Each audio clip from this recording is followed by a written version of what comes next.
Hello বন্ধুরা, চলে আসলাম আরও একটি নতুন ভিডিও নিয়ে।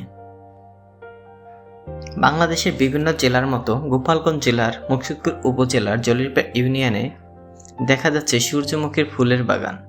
আর এই সূর্যমুখী বাগান জুড়েই তৈরি হয়েছে এক মনোমুগ্ধকর দৃশ্য। আর এই সৌন্দর্য উপভোগ করতে প্রতিদিনই ভিড় করছে শত শত দর্শনার্থী।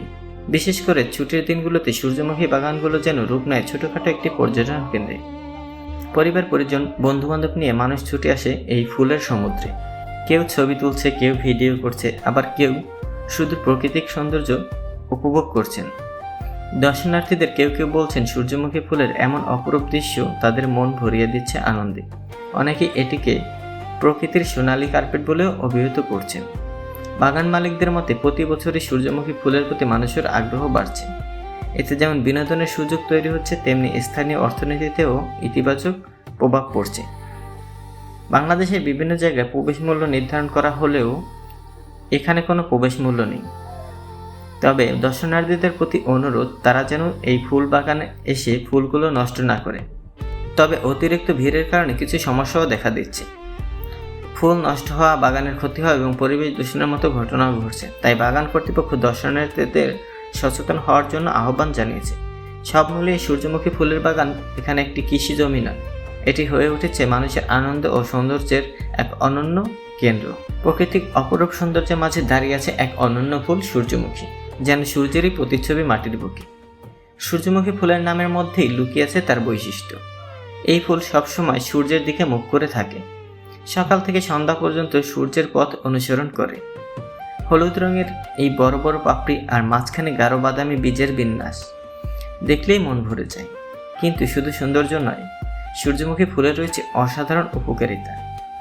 সূর্যমুখী বীজ থেকে তৈরি হয় পুষ্টিকর তেল, যা আমাদের হৃদযন্ত্রের জন্য খুবই উপকারী। এতে রয়েছে ভিটামিন ই, যা ত্বক ও চুলের যত্নে খুবই গুরুত্বপূর্ণ ভূমিকা রাখে। শুধু তাই নয়, সূর্যমুখী ফুল পরিবেশের জন্য উপকারী।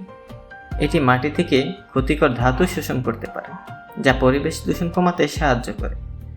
গ্রামের মাঠে কিংবা শহরের বাগানে যেখানেই সূর্যমুখী ফুল ফুটে ওঠে, সেখানে ছড়িয়ে পড়ে এক টুকরো আনন্দ আর আলো।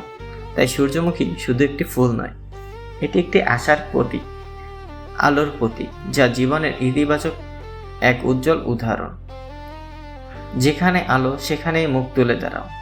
সূর্যমুখী ফুল যেন আমাদের সেই শিক্ষাই দেয়। কিভাবে আসবেন এই সূর্যমুখী বাগানে? টেকেরহাট বা মুকসুদপুর থেকে জলিরপা স্ট্যান্ডে অথবা বানিয়াচর বউবাজার নামক স্থানে নেমে এখান থেকে যে কোনো ভ্যান বা অটোতে বললেই হবে যে তালুক সূর্যমুখী বাগানে যাব। সূর্যমুখী ফুল দেখতে যতটা ছোট মনে হয়, আসলে কিন্তু এতটা ছোট নয়। এক একটি ফুল অনেক বড় হয়, কিছুটা ভাতের থালার মতো, এবং এতে প্রচুর পরিমাণ বীজ হয়, যার ভারে গাছগুলো শেষ বয়সে নুয়ে পড়ে। তবে অনেক পাখি এবং মানুষের ছবি তোলার কারণে অনেক ফুলই ক্ষতিগ্রস্ত হয়। অনেক কৃষক তাদের আশানুরূপ ফল পেতে পারে না। সূর্যমুখী আমাদের একটি তেল বীজ, তাই এটা সংরক্ষণের দায়িত্ব আমাদের সকলের। সৌন্দর্যের পাশাপাশি আমাদের কৃষকের দিকেও খেয়াল রাখতে হবে, তারা যেন আমাদের মাধ্যমে কোনো ক্ষতিগ্রস্ত না হয়। তো ভিডিওটি কেমন লাগলো অবশ্যই কমেন্ট করে জানাবেন। থাকুন সুজন মাইন্ডসেট চ্যানেলের সাথে। সকলকে অনেক অনেক ধন্যবাদ।